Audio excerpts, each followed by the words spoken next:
Okay. We left off yesterday where the Gemara was still trying to figure out where do we know that an almana is totally permitted to remarry. A grusha is explicit in the Torah. A woman receives a get, the original relationship is totally terminated, she's permitted to remarry. But maybe in almana, there's an isur aseh. The Kohen Gadol is a lav. He's not permitted to marry an almana, Kohen Gadol. But anybody other than a Kohen Gadol, maybe there's an isur aseh. Still Torah provision. So on that the Gemara says, Hayase Maya Vidite. So what are we doing? We're reducing her from, as a married woman, it's Eishes Ish. Now, what are we saying? We're saying it's Aseh. It's being reduced to an Aseh. It's not even a love. So the Gemara asks, what is the value of the provision?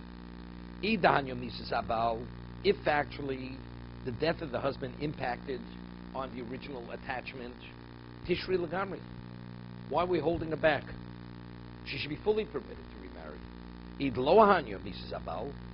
And if the death of the husband is totally ineffective, it doesn't affect the original attachment,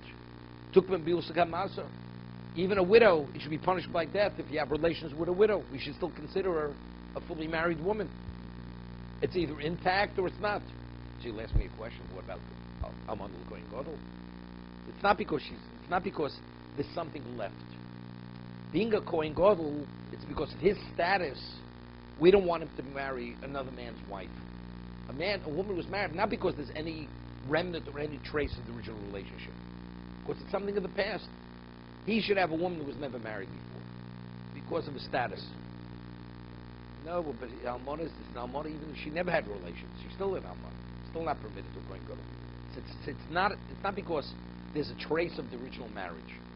But in anybody else, if the marriage lingers on, so then it should be Mrs. Bezdin.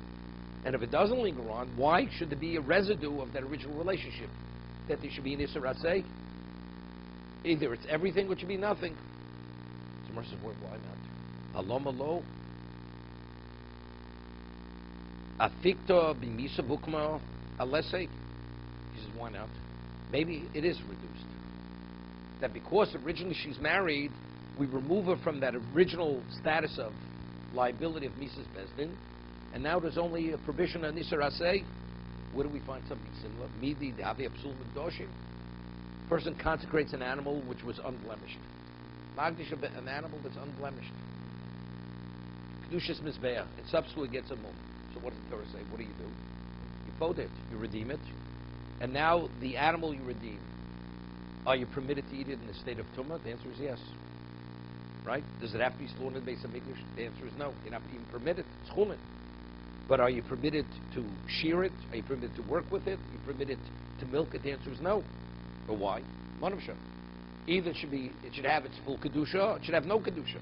There should be no restrictions.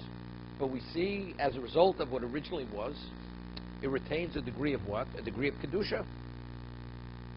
So similarly here, although initially she was an Eishes Ish, which had the liability of Mrs. Bezdin, because the husband was alive, now that he's no longer alive, there's a residue of that relationship which does not permit it the woman to remarry.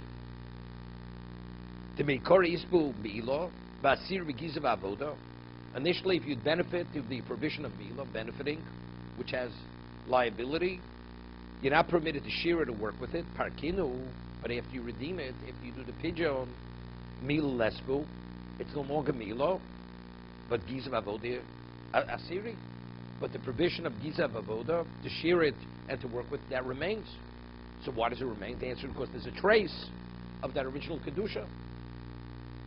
So maybe the same thing regarding Eishes Ish. When the husband's alive, it's Mrs. Bezdin. Carries the death penalty.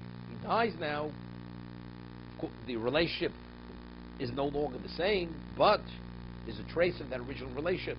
And that trace of marriage which remains doesn't allow her to remarry. That's the Gemara's question.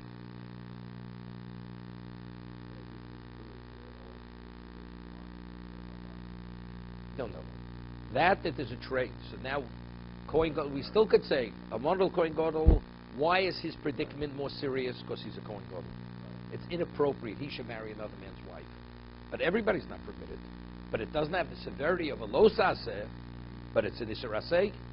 Because what's the isur aseh? Because it says, "V'ol chavois lishacher." A woman who receives a get where it's fully terminated, then she's permitted to remarry. But the inference is, but anybody else, such as a widow, she's not permitted to remarry. So the negative is inferred from the positive, right? That's the isur aseh.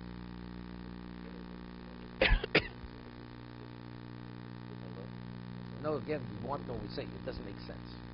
Either she should be permitted or not permitted. So we're saying, no, we have an example. No. If it's heck, but it's the same rationale, That's it. Mila no longer Mila. Manushach. If there's no longer Mila, that means being hegja one time, things have changed. But although they changed, then it changed. There's a residue of what, so maybe there's a residue of marriage here. The Gemara just said it's totally illogical. It doesn't make sense. It does. You find that there is a residue. Elo med'omar kro. Learn a little chumash here. Pen yomus bil mechomo v'ishachi kochenu. Right. It says when they went out to war, they would announce to the troops, whoever married a woman recently should go back, because if he dies in war, someone else will marry her. It says pen yomus bil mechomo v'ishachi kochenu. So what does that say? So a widow's permitted. Another man will marry her. It's clear. So you see from that pasuk that almona is permitted. Maskalo Rav Shisha Breder Avidi. So Rav Shisha, it's not so simple. Not so simple. Emo man achi yovom. Ish achi kochena means the surviving brother. If the man goes to war and he's killed, and he has no children, so the surviving brother will marry his widow. So that's yibum. But not within the context of yibum, where you're able to take over the marriage of the deceased. That prohibits a third party from marrying the woman. Okay? So the Gemara says, Man achi yovam. So Tosei is a question over here. Heimo, bottom Tosis. The Gabi stei achuza. Amrina l'kamon. The yovam mikri achir. What's the halacha? The halacha is a person has a stei achuza. That means it's a family who's passed down from their service was divided. And you have a right to redeem the field for 2 years. If you don't redeem the field, you magdish it, and you don't redeem the field for 2 years. What's the halacha? Right? The halacha is, after when Yovel comes, it goes back to the Kohanim. The Kohanim take it. Okay? So the question is, what about if the brother bought the field? The brother bought the field. Maybe the brother means it's still in the family. Right? It's still in the family. So now, when Yovel comes, or a third party has it, even though he didn't redeem it within 2 years, when Yovel comes, won't go back. Well, will go back, because it's still within the family. So it says over there, no, the Yovam Mikri Acher. The Yovam over there, even if the Yovam, the brother, the Komer in Mocher as a Sodlish Acher, V'ochiv Havi B'chlal, he sold the field to a third party.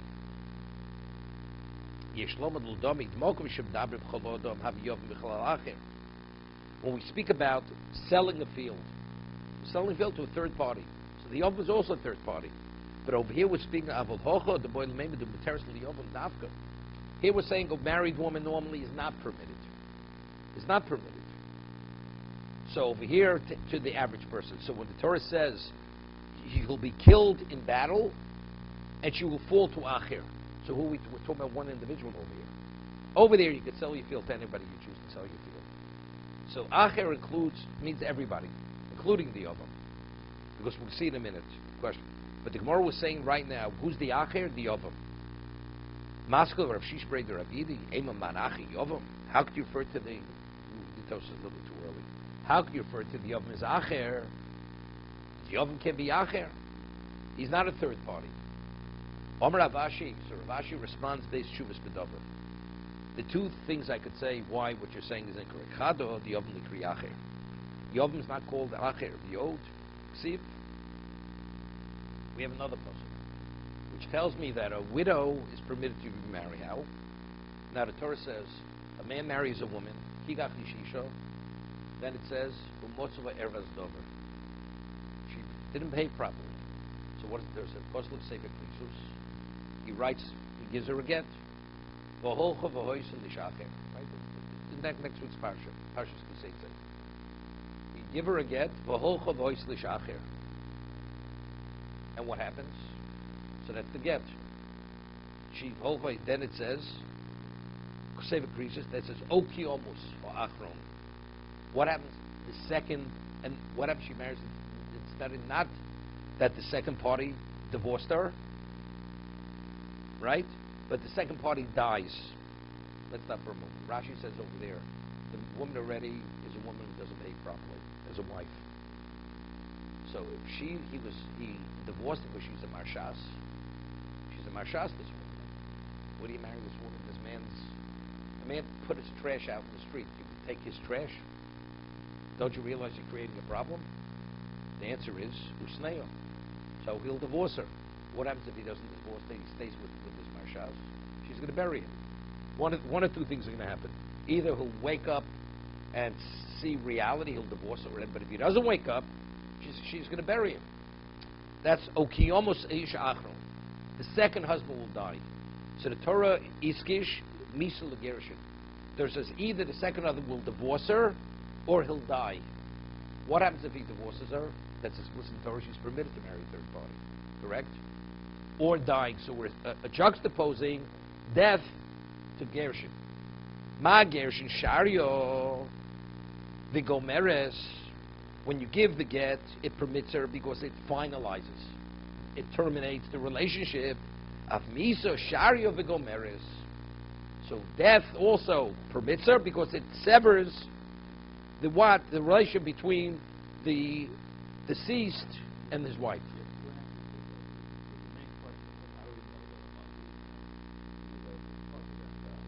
Pen yomis b'mulchama.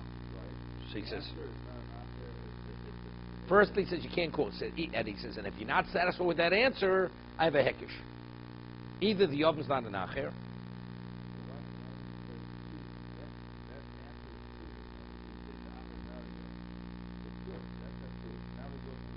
No, I can disagree. Maybe I'll tell you acher is the yom. He says even if you want to disagree at that level, I have a hekish for you. Can't disagree with a hekish. He says I have two responses. A, he's not an acher. Right? So really we have two psukim indicating that an almon is permitted to remarry.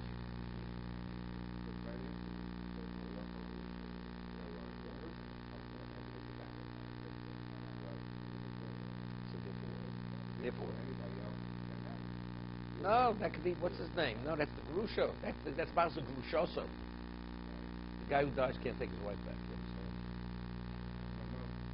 It's Parshas Grushoso. Right, after she marries the second husband, the first husband can't take her back. No. Yeah, but that's true also. It does make a difference. There's still to be an Israel. Yeah, there's a lav. Yeah, there's a lav. There's a lav. Right, Israel.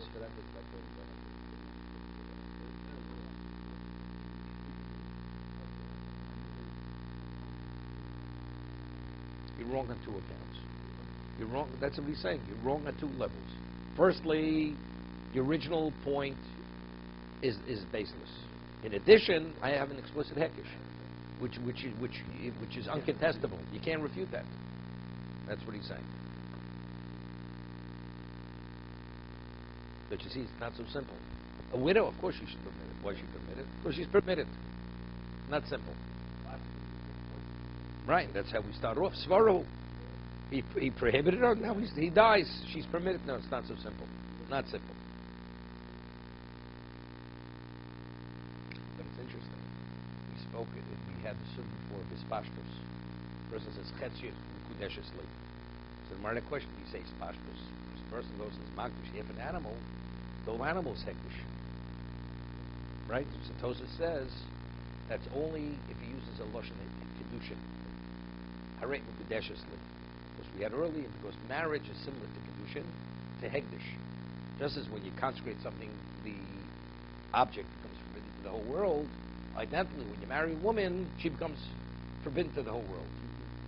So Tosa said only if you use the lashon of hegdish. So it comes out. It's interesting. Versus what if it's psulim and doshim, right? What do you mean? It should either be all or nothing. We find by hegdish there's a residue. There's a residue of that original kedusha. I'm saying what Tosa said earlier. It's very good because we see that they are within the same context. The Gemara only said the reason why we say spashtus is because by an animal there's nothing holding back the kedusha. But by a woman, she has a mind of her own. She's only agreeable to allow 50% of herself to become Kodesh. It's not the other 50%, right? Tosa says.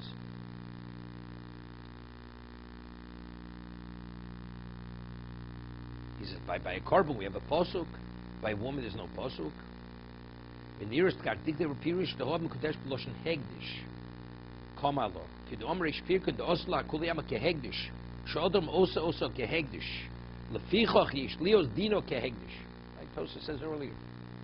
So really, like what Josie says, what does hegdish have to do with a woman? It's a whole different concept. No, it's a similar type of what you see. We're dealing with a similar type of effect. It's kehegdish.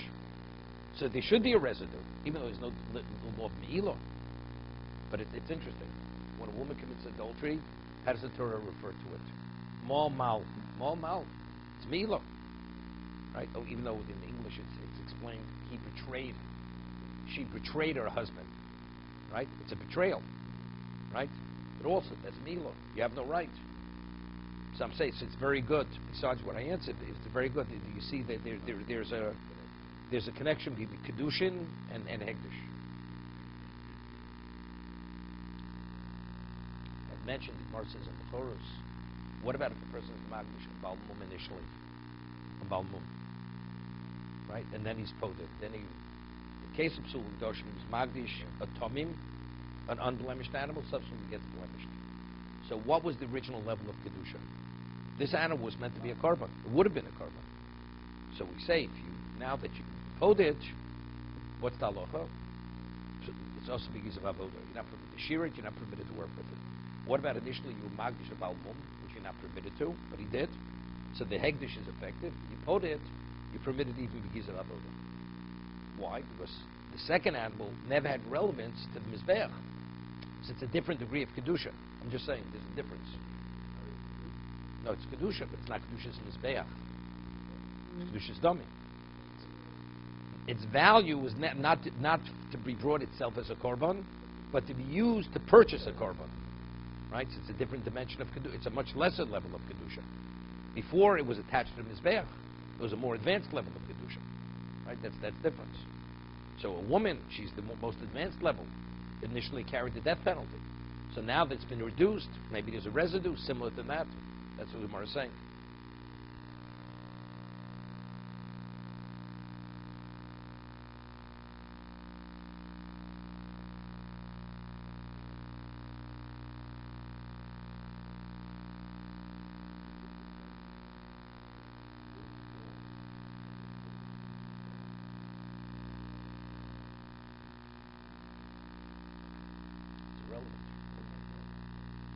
It's irrelevant. It's relevant. It's worth.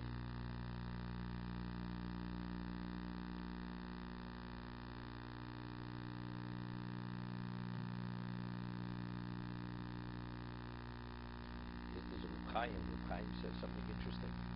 What's the halacha if you magdish kilayim? Let's say you have an animal that's a crossbreed. The halacha is you can't be brought as a korban. Can't. What about a nirva? Somebody committed bestiality with the animal, and there's only an eid echad who testified. Right? There's two eidim, you kill the animal. There's only a single witness, so it's permitted for ordinary use, but it's not permitted for the mizbeach. Right? It's not permitted. Now, what's the halacha regarding if you magdish such an animal? Could you be voted? Could you be voted? You can't be voted. You have to wait for it to receive a vote. If it becomes blemished, then you could be poded the kalayim, and you could be poded in nirva. It's a mishnah. It's a mishnah. Why? The only reason why you have to wait for a mum, that it should be disqualified from the mizbeach, right? So here, it would never qualify the mizbeach. If a magdish a table to be used to purchase a korban, you can be quoted immediately, right? I redeem it, use the money to purchase the korban. So over here, a magdish, a crossbreed. The animal itself cannot be brought as mis. Initially, it never had relevance to Kedushas Mizbeach, correct? Yet the halacha is you have to wait for it to receive a mum. I'm just telling what the Mishnah says. So Reb Chaim asks, why? Your question, right? The question's obvious. Why? See, it says the Gzeres HaKosav is anything that has relevance to Kedushas Mizbeach, has relevance to Kedushas Mizbeach, the Gzeres HaKosav is you have to have a mum. You cannot remove this kind of Kedusha unless there's a mum. That's the halacha. So you see, even an animal which doesn't qualify, but since it's a species which has relevance to Mizbeach, you cannot remove its Kedusha unless. So maybe I would even consider saying, even an animal, like the Kalayim, what about say after you redeem it? Do you have to, is it mutter b'gizav avoda? Right? Maybe it's not permitted b'gizav avoda. The case of which is stated, which he was magdish a balmum, doesn't say he was magdish a Kalayim or a rovei v'niva. That animal has relevance to the Mizbeach, although practically speaking, you couldn't bring it for the Mizbeach. It didn't qualify for the Mizbeach. No, it's not the same as a mum. It's not the same as a mum. That's what I'm pointing out. Even though you can't bring this Mizbeach, but factually that Kedusha attaches itself that you need a mum to remove it. It's a different dimension of Kedusha. A magdish a table. A table is not the species which has relevance to the Mizbeach. This is a species which has relevance. It has a defect. What's the defect? The defect is not mum. I understand, but I'm showing you. That's sufficient that has relevance to the Mizbeach. Otherwise, why can't I redeem it like I redeem a table? Right? That's what you see. So that animal is not permitted because of avoda. Even so, it doesn't have to be literally that factually you could have brought it on the Mizbeach. Right. Right. Right. Except there's a side issue that why you can't bring it. Right. Right. Right. So that's what I'm saying. It's only Higdish Balmum. Yeah. For your personal usage. You can't bring it as a korban. You can't create it. But what's this? Correct? Not for a korban. Okay, just has a few minutes. Hayavoma niknas b'biyah. The Mishnah says that a yavoma is niknas b'biyah. To marry a woman is keser shtar and biyah, but a yavoma is only biyah, only through cohabitation. The biyah min omer. How do we know it's biyah? Omar kro yavoma yavu oleo ulekochelo leisha. Right? The yavam, the surviving brother, comes upon her, and he takes her as his wife. So how does she become his wife? Through biyah. Yovu Aleh. So Mar asks, Ve'ema l'kula milsa kisha? Maybe when it says l'kochelo the isha meaning not only biyah, but keser shtar also, like a regular wife. Lo sokadaitoch. It says it's not logical to say the why. The time you would learn the brayso. Yochol ye keser shtar gomrim bo, kiderach shabiyah gomeres bo. Maybe just as she could be acquired, she becomes the full wife through cohabitation. Maybe she could become the full wife through kesed and shtar. Talmud loma v'yibma. It says yivava yavu aleho. The word v'yibma is superfluous, and he will be miyabima. Yavu aleho. Yibma bio gomeres b'vein kesed shtar gomrim bo. To be continued.